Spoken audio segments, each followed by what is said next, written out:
Sekarang kita udah ada di area fasad rumahnya. Ini benar-benar spacious banget. Waktu masuk ke dalam masih ada area terbuka hijaunya. Dan kalau teman-teman lihat di sebelah kiri ini masih ada taman. Yang kalau teman-teman emang suka untuk nanam tanaman, ini adalah spot yang baik buat kalian. Dan kalau teman-teman perhatiin, ini masih ada carport yang mampu nampung sampai 6 kendaraan roda 4. Dan di sana masih ada satu garasi untuk nyimpan mobil. Nah, kalau bicara mengenai lokasi rumah ini tuh strategis banget. Lokasinya deket sama jalan raya, tapi nggak exactly di jalan raya.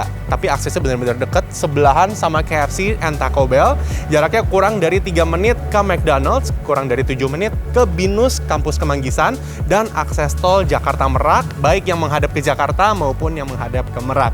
Nggak cuman itu, jaraknya kurang dari setengah jam menuju ke Senayan City dan Plaza Senayan. Jadi emang lokasinya udah oke banget. Dan karena emang lokasinya dia deket jalan raya, tapi nggak exactly di jalan raya, teman-teman rasain ya. Ini sekarang pukul 5 sore, biasa traffic lagi rame-ramenya orang pulang kerja, tapi denger deh suaranya nggak terlalu berisik, karena emang ini dia nggak exactly di jalan raya, ya emang sesimpel itu penjelasannya. Jadi bener-bener homey banget. Teman-teman kalau lihat juga, fasad rumahnya didesain yang emang dia warnanya neutral, nggak terlalu mencolok, ditambah dengan aksen-aksen batuan di bawah dan cat warna krem di bagian atasnya. Teman-teman juga bisa lihat ada beberapa balkon yang terpasang ke bagian kamar. Jadi kalau misalnya kalian punya kamar di atas, masih ada akses ke balkon yang bisa lihat ke area depan rumahnya. Pasti udah penasaran banget ya dalam rumahnya kayak gimana? Yuk kita lihat sama-sama.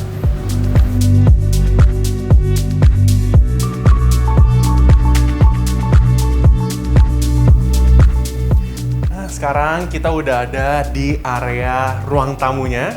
Ini floor to ceilingnya tinggi banget, ini kurang lebih 3,6 meteran. Dan flooringnya ini pakai keramik, kurang lebih ukurannya 60 x 60. Nah, kalau owner sebelumnya, di sini ditaruhin sofa untuk jamu tamu. Kemudian karena ownernya juga suka bersepeda nih, jadi beberapa sepeda kadang disimpan di sini. Ini space-nya sangat spacious banget, untuk jamu tamu masih sangat worth it. Dan kalau misalnya teman-teman mau taruh penyimpanan sepatu, misalnya mau ditaruh di sini juga bisa. Kalau teman-teman ada ide mau taruh kursi untuk pakai sepatu, ya kursi yang simple aja juga bisa taruh di sini. Dan hal yang gue suka adalah gimana ownernya bisa menseparasi antara ruang tamu sama tempat tinggalnya di dalam. Karena di sini ini dipakein pintu yang kusennya bahannya PVC. Dan pintunya tuh pintu kaca, jadi dari ruang tamu ke area dalam rumah tuh nggak langsung open spaces langsung ke dalam, kayak gitu. Nah, waktu masuk ke dalam, ini kita langsung disambut sama lorong, dan di sebelah sini ada satu powder room. Jadi kalau misalnya teman-teman pulang ke rumah, lagi pengen cuci kaki dulu, cuci tangan, bisa masuk ke sini tanpa perlu masuk jauh-jauh ke dalam rumahnya. Saniternya juga oke, semuanya udah pakai mereknya Toto, jadi kualitasnya udah bisa diandalkan.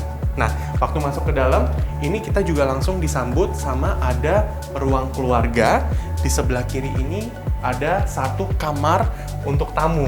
Nah, kayak gimana sih kamar tamunya? Kita lihat yuk. Nah, ini adalah kamar tamunya. Kamar tamunya tuh bener-bener dipikirin baik-baik, nggak sekedar kamar. Waktu masuk ke dalam pintunya, ini langsung ada satu area foyer. Sebenarnya juga bisa dijadiin sebagai living room untuk tamunya. Jadi kalau misalnya mau ditaruh TV, taruh meja dan sofa, ini sangat proper. Dan floor to ceilingnya juga masih sama, kurang lebih 3,6 meter. Di belakang sini ada satu tembok yang sebenarnya jadi batas secara nggak langsung antara living room buat kamar tamunya dengan area kamar tamunya. Nah, waktu masuk ke dalam sini, ini juga kita dikasih lorong yang cukup spacious. Kalau misalnya teman-teman mau manfaatin ini sebagai walk-in closet, masih bisa banget. Kita bisa makan kurang lebih 1 meter di sebelah sini untuk taruh lemari. Nah, di sebelah kanan ini ada satu ensuite bathroom untuk kamar tamunya. Nah, kemudian kita kalau masuk ke sebelah sini, ini adalah kamar tamunya. Floor to ceilingnya sedikit berbeda. Ini dengan drop ceiling kurang lebih 3,8 meter. Untuk bagian atasnya kurang lebih mencapai 4 meter. Di sini kalau misalnya kita taruh tempat tidur ukuran queen atau king juga masih masuk banget. Dan di sebelah sini masih ada satu jendela. Jadi kalau misalnya teman-teman tinggal di sini, ini nggak ngerasa terkungkung dan jendela masih bisa dibuka. Jadi cahaya matahari masuk, udara masuk, nggak kerasa pengap gitu kamarnya. Dan di sebelah kanan ini juga masih ada satu colokan, karena kita mesti ingat di area ruang tamu tadi yang untuk jamu tamu di depan kan dia potongannya agak melingkar. Jadi ini adalah sisa potongannya. Kalau teman-teman pengen tutup ini pakai dinding dan pakai pintu, ya bisa jadi satu storage room untuk kamar tamu. Nah, sekarang kita lihat yuk area lainnya. Let's go.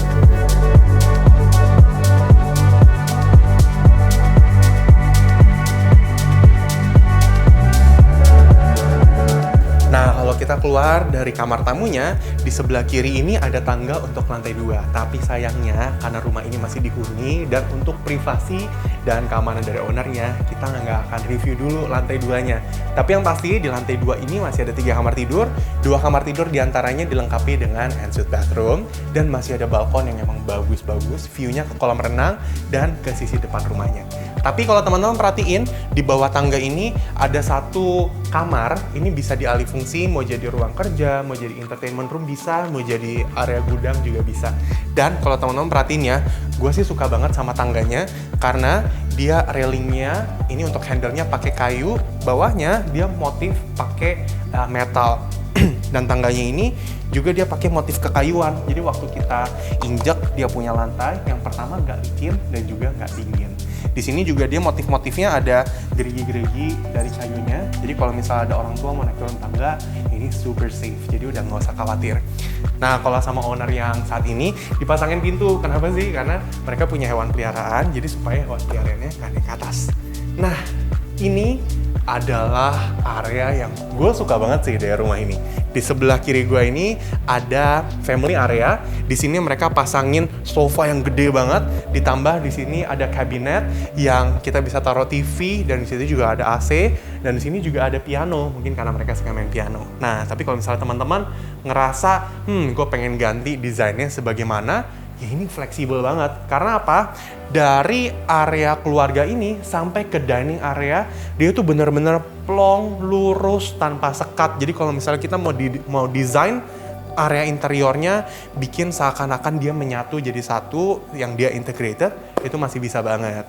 Nah, ini adalah dining area-nya, dan kalau teman-teman perhatiin di sebelah sana, ini ada pintu menghadap ke backyard. Nah, di backyard ini masih ada sedikit platform, kita bisa taruh jemuran di sana, dan juga masih ada taman. Dan di belakang ini, itu masih ada kolam renang dan pavilionnya. Kalau misalkan beli rumahnya, temboknya ini akan dibongkar, jadi view-nya langsung ke kolam renang. Dan teman-teman perhatiin deh, ini kan floor to ceiling-nya kurang lebih 3,6 meter. Tapi di sini, ini floor to ceiling-nya tinggi banget. Ini kurang lebih 7 meter kayaknya ada. Ditambah lagi, ada chandelier yang emang cantik banget. Dan di depannya, itu masih ada jendela. Jadi kalau misalnya pagi, siang, sore hari, kita nggak mesti nyalain lampu semuanya. Karena cahaya matahari tuh bisa masuk dari atas. Dan kalau teman-teman mesti ingat, di depan itu masih ada atap. Jadi walaupun cahaya matahari masuk, dia nggak kerasa panas rumahnya. Nah, di belakang sini adalah dining area-nya. Owner sebelumnya ini pasangin meja makan yang ukurannya pas, nggak terlalu besar, nggak terlalu kecil, muat untuk 8 orang. Dan di sebelah kanan gua saat ini ada dapur bersih, ditambah di sini ada kitchen island, jadi buat masak-masak tuh nggak terlalu susah. Dan di belakang gua ini kan ada pintu. Pintunya kemana? Ini pintunya menghadap ke service area. Jadi di situ kita bisa taruh dapur kotor dan akses untuk ke area backyard-nya. Sekarang kita lihat yuk area backyard-nya kayak gimana. Let's go. Nah, sekarang kita ada di area backyard-nya. Jadi tepat di belakang rumah ini masih ada area kurang lebih sekitar 2 meteran. Di sini kalau misalnya teman-teman lagi cuci baju bisa ditaruh di sini. Karena di sebelah kanan gua itu ada service areanya untuk kamar ART dan dapur kotor. Di belakang ini adalah area taman ya, dan kita lihat yuk ke sebelah sini. Di sebelah kiri ini, owner sebelumnya udah nyiapin tempat dedicated untuk laundry pakaian. Jadi di situ udah disediain jalur air. Di situ kita bisa taruh mesin cuci, dan untuk jemurnya supaya nggak terlalu jauh, kita bisa jemur di sini. Dan salah satu nilai jual dari rumah ini yang unik banget adalah rumah ini punya kolam renang, dan lokasi kolam renangnya tepat di belakang dinding yang ini. Jadi waktu teman-teman beli, dinding yang ini bisa dibongkar, atau kalau misalnya teman-teman pengen ada separasinya, tetap kita bisa bangun pintu di sebelah sana untuk akses ke kolam renang dan pavilionnya. Pasti teman-teman bakal penasaran banget nih, kayak gimana sih pavilion dan kolam renangnya? Gak usah lama-lama lagi, kita lihat yuk sekarang.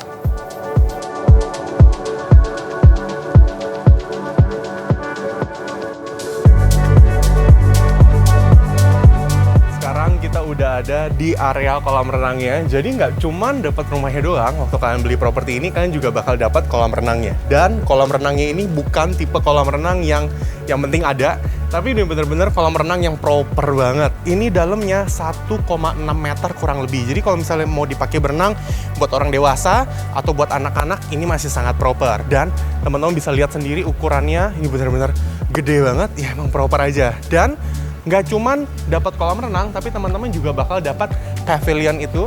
Jadi ini adalah satu pavilion, di lantai 2-nya ada ruang multifungsi, sama ada satu ruangan yang ownernya peruntukan untuk jadi gym. Di lantai 1-nya juga masih ada satu aula kecil yang bisa dipakai buat nyantai-nyantai, dan ini hal yang gue cukup suka nih. Di samping kolam renang, ownernya tuh taruh meja dan kursi dari batu alam, jadi kalau sore-sore kayak gini situasinya benar-benar kita bisa enjoy pemandangannya, kita bisa lihat rumah kita bisa lihat pavilionnya, dan kalau mau nyantai, kita tinggal pilih mau di sini, mau dari balkon rumah, atau mau dari pavilionnya. Sekarang kita lihat yuk pavilionnya kayak gimana sih. Let's go.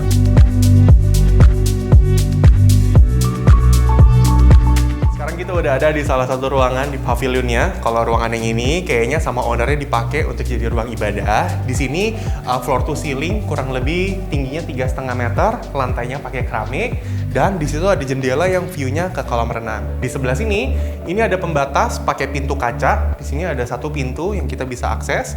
Nah, di dalam ruangan ini biasa dipakai untuk jadi ruang rapat. Jadi di sini ada meja rapat yang gede banget.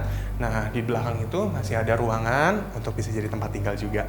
Di sebelah sana itu ada pintu, ini menuju ke kamar mandi. Jadi kalau kayak yang tadi aku bilang, di pavilionnya ini ada 2 kamar mandi, bisa untuk laki-laki, untuk perempuan, bisa dipakai buat bilas. Nah, ini dia ruangannya. Sekarang kita lihat yuk ke lantai 2-nya kayak gimana. Let's go. Nah, sekarang kita udah ada di lantai 2 dari pavilionnya. Waktu kita masuk ke dalam sini, ini ada satu aula. Ini sebenarnya ruang multifungsi sih. Kalau misalnya sama owner sebelumnya, kayak dipakai untuk ruang olahraga. Ini juga sama, floor to ceiling-nya kurang lebih 3 meteran. Ini benar-benar multifungsi, mau dipakai jadi ruang keluarga, entertainment room juga bisa banget. Dan di sana, ownernya ini udah pasangin sekat pakai kaca, dan juga udah ada pintunya. Nah, kalau dari owner sebelumnya, ini dijadiin sebagai ruang olahraga. Jadi alat-alat gym ditaruh di sini, dan di sebelah sana masih ada jendela. Jadi kita waktu olahraga masih bisa ngelihat view yang bagus banget kolam renang di depan.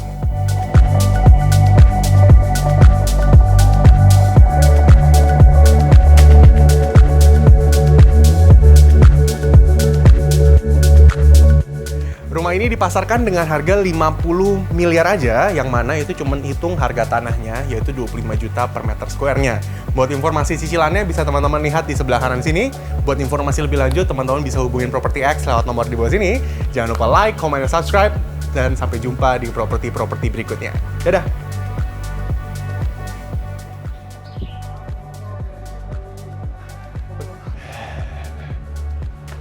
Ya, dapur kotornya. Salah lagi, dapur bersih. Bisa dipotong nggak?